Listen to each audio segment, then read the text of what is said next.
Cerca Teleeuropa sul tuo Play Store o Apple Store e scarica la nostra app. Un giovane operaio pakistano è stato salvato dalla Guardia di Finanza di Crotone. Il ragazzo extracomunitario, costretto a lavorare 18 ore al giorno e vivere in condizioni di degrado, è stato denunciato un 55enne a Cutro. I particolari nel nostro servizio.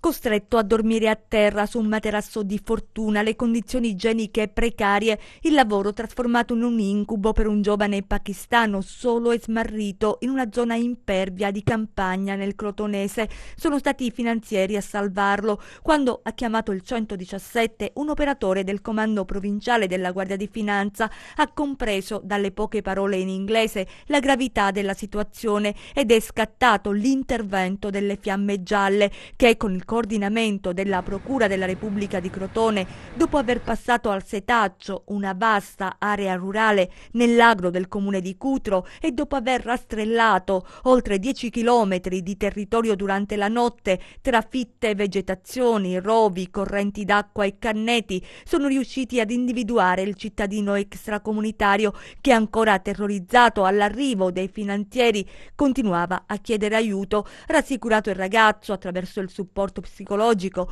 e accertata la violazione della normativa in materia di sicurezza e di igiene nei luoghi di lavoro, è scattata la denuncia per un 55enne con precedenti per maltrattamento sugli stranieri.